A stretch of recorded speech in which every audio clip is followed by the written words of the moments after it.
বললেন রোজার মূল উদ্দেশ্য কি? কোরআনে কারীমের মধ্যে আল্লাহ রাব্বুল আলামিন রোজার মূল উদ্দেশ্য বর্ণনা করছেন। আমরা রোজা বলতে কি বুঝি? আমরা রোজা বলতে বুঝি যে সকালে সেহরি খেলাম, সন্ধ্যায় ইফতার করব, অর্থাৎ সারাদিন না খেয়ে সকালে সেহরি বিকালে ইফতার, এর নাম হচ্ছে রোজা। এটা আসলে মূলত রোজা না, এটা রোজার পারিভাষিক একটা অর্থ। মূল রোজার উদ্দেশ্য কি? রোজা আল্লাহ কেন দান করলেন, রোজা আল্লাহ আমাদেরকে কেন দিলেন, এই কথাকে আল্লাহ কোরআনে নিজেই উল্লেখ করেছেন। আল্লাহ বলেন, ইয়া আইয়ুহাল্লাযীনা আমানু কুতিবা আলাইকুমুস সিয়াম কামা কুতিবা আলাল্লাযীনা মিন ক্বাবলিকুম লাআল্লাকুম তাত্তাকুন। সুবহানাল্লাহ বলেন। কে বলেছেন? জোরে বলেন, কে বলেছেন? রোজা রাইখা মসজিদে আইসা জুমার দিন আল্লাহর নাম নিলে সওয়াব হবে না গুনাহ হবে? তাহলে আমরা আল্লাহর নাম বলবো তো ইনশাআল্লাহ। এই যে আয়াতের মধ্যে এই আয়াত, এই কোরআনের আয়াত নাজিল করেছেন কে? আল্লাহ বলেছেন, ইয়া আইয়ুহাল্লাযীনা আমানু, হে ঈমানওয়ালারা, কুতিবা আলাইকুমুস সিয়াম, তোমাদেরকে সিয়াম লিখে দেওয়া হলো, অর্থাৎ তোমাদেরকে রোজা ফরজ করে দেওয়া হলো। কামা কুতিবা আলাল্লাযীনা মিন ক্বাবলিকুম, যেমনি ভাবে তোমাদের পূর্ববর্তী লোকদেরকেও এই রোজা দেওয়া হয়েছিল। কি জন্য তোমাদেরকে দিলাম? তোমাদের পূর্ববর্তী উম্মতদেরকে রোজা দিলাম কেন? লাআল্লাকুম তাত্তাকুন, এই রোজা তোমাদেরকে মুত্তাকি বানাবে। তোমাদেরকে কি বানাবে? মুত্তাকি বানাবে। তোমাদেরকে তাকওয়া অর্জন করাবে, তোমাদেরকে মুত্তাকি বানাবে। এখন আসুন, আল্লাহই বলছেন রোজা দিলাম তোমাদেরকে মুত্তাকি বানানোর জন্য, রোজা দিলাম তোমাদেরকে, সওম দিলাম, সিয়াম দিলাম, রোজা দিলাম তোমাদেরকে তাকওয়া অর্জন করার জন্য। তাহলে তাকওয়া জিনিসটা কি জানা দরকার না? তাকওয়া, মুত্তাকি, তাকওয়া হচ্ছে গুনাহ থেকে বেঁচে থাকা। গুনাহ যে বাস না, গুনাহ থেকে বেঁচে থাকা, এর নাম হচ্ছে তাকওয়া। আর যেই ব্যক্তি গুনাহ থেকে বেঁচে থাকে তাকে বলা হয় মুত্তাকি। সুবহানাল্লাহ বলেন।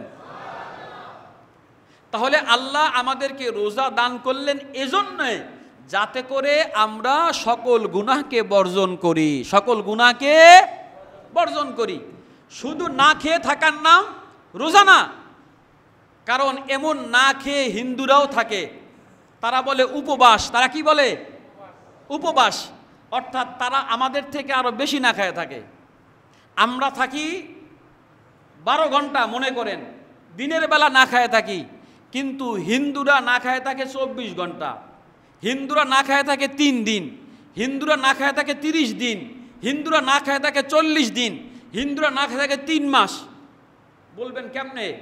24 ঘন্টা কিছুই খায় না, 3 দিন শুকনো খাবার খায়, শুধু পানি খায়, শুধু পানি খায় 3 দিনের মধ্যে, আর 30 দিন শুকনো খাবার খায়, 40 দিন শুধু ফল খায়। দেখবেন ওদের কোনো মুরব্বি মারা গেলে হাতের মধ্যে কতগুলো শলা নেয় না? কতগুলো শলা নিয়ে এরপরে ধুতি কাপড় পরে এরপরে রাস্তায় হাঁটে না? এই সময়গুলোতে ওরা শুধু ফল খাবে, অন্য কিছু খাবে না। তাহলে না খেয়ে হিন্দুরা আমাদের থেকে বেশি থাকে, ওরা একাধারে আমাদের থেকে বেশি সময়, লম্বা সময় না খেয়ে থাকে। তাহলে না খেয়ে থাকার নাম, উপবাস থাকার নাম রোজা না। আল্লাহ বলছেন রোজার উদ্দেশ্য হলো মুত্তাকি হওয়া। মুত্তাকি শব্দের অর্থ হচ্ছে গুনাহ থেকে বাঁচা। যেই ব্যক্তি রমজান মাস আসার পরে গুনাহ থেকে বাঁচলো, গুনাহ করলো না, গুনাহ ছাড়লো, গুনাহ বর্জন করলো, আমল করলো, ওই ব্যক্তি রোজা রাখলো। সুবহানাল্লাহ বলেন। তাহলে রোজার মূল উদ্দেশ্য হচ্ছে গুনাহ থেকে বেঁচে থাকা। এখন আমি রোজা রাখলাম, আমি গুনাহ করলাম, তাহলে কি এটা, এই রোজা আমাকে কোনো ফায়দা, কোনো উপকার পৌঁছাইলো? কি বলেন, পৌঁছালো? রোজাও রাখলাম, গুনাহও করলাম, গুনাহ ছাড়তে পারলাম না, তাহলে এই রোজা আমার জন্য রোজা না, দুনিয়াতেও তো না, পরকালে তো কোনো পুরস্কার আশা করা যায়? এই যেই রোজার মাধ্যমে রোজা রাখলাম, গুনাহ করলাম, রোজা রাখলাম, আমি সুদ খেলাম, ঘুষ খেলাম, মিথ্যা কথা বললাম, বাটপারি করলাম, অন্যায় পাপাচার করলাম, জুলুমের মধ্যে লিপ্ত হলাম, রোজা রেখে চোখের গুনাহ করলাম, হাতের গুনাহ করলাম, পায়ের গুনাহ করলাম, কানের গুনাহ করলাম, জিহ্বার গুনাহ করলাম, মুখের গুনাহ করলাম, গুনাহ ছাড়তে পারলাম না। রমজান আসছে, রমজান আসার আগেও আমি দাড়ির মধ্যে খুল লাগাইতাম, নবীজির কলিজার মধ্যে খুল লাগাইতাম, আবার রমজান আসার পরও শেভ ঠিকই করতেছি। রমজান আসার আগেও আমি গুনাহ করতাম, রমজান আসার পরেও গুনাহ করলাম। তাহলে এই রমজান আমার জন্য রহমত নিয়ে আসে নাই, এই রমজান আমার জন্য কল্যাণ নিয়ে আসে নাই, এই রমজান আমার জন্য বরকত নিয়ে আসে নাই, এই রমজান আমার জন্য মাগফিরাত নিয়ে আসে নাই।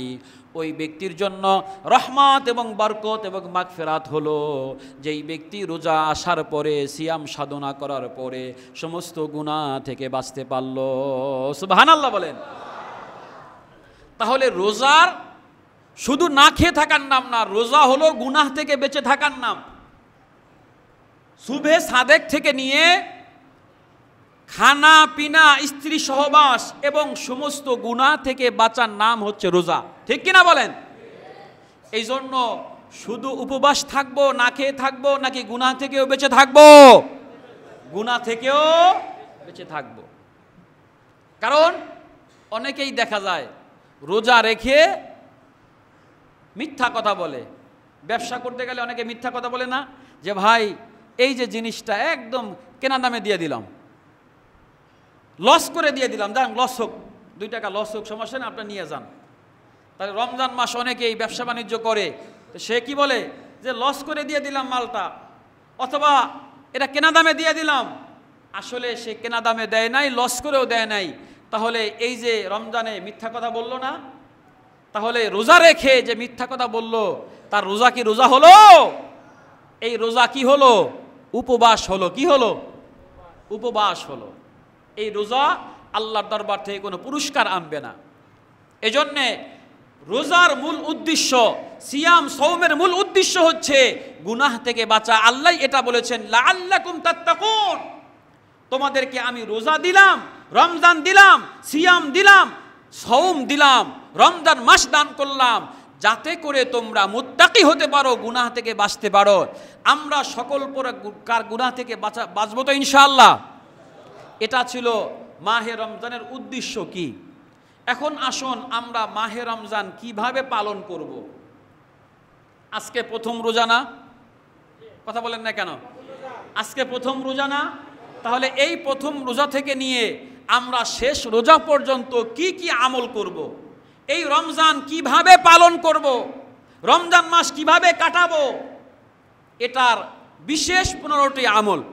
উলামায়ে কেরাম অনেকেই অনেক আমল বলছেন। কেউ বলছেন বিশেষ আমল 4টা, কেউ বলছেন বিশেষ আমল 10টা, কেউ বলছেন বিশেষ আমল 15টা, কেউ বলছেন বিশেষ আমল 27টা। অর্থাৎ কোরআন এবং হাদিসকে রিসার্চ করে উলামায়ে কেরাম এই মাহে রমজানের বিশেষ আমল বলছেন। আমি আপনাদের সামনে মাহে রমজানের বিশেষ 15টি আমল বলবো, অর্থাৎ যেই 15টি আমলের মাধ্যমে রমজান কাটাবো। আপনারা শুনবেন তো এবং এই 15টা আমল করবেন তো ইনশাআল্লাহ? কে কে করবেন হাত দেখি তো ইনশাআল্লাহ। মাশাআল্লাহ, মাশাআল্লাহ, মাশাআল্লাহ, আল্লাহ কবুল করুন, হাত নামান। আমি প্রথমে মাহে রমজানের 15টি আমল বলে যাই। 1 নম্বরে রোজা রাখা। মাহে রমজানের বিশেষ 15টি আমল। 1 নম্বরে রোজা রাখা, 2 নম্বরে তারাবির নামাজ আদায় করা, 3 নম্বরে সাহরি করা, 4 নম্বরে ইফতার করা, 5 নম্বরে কোরআনে কারিমের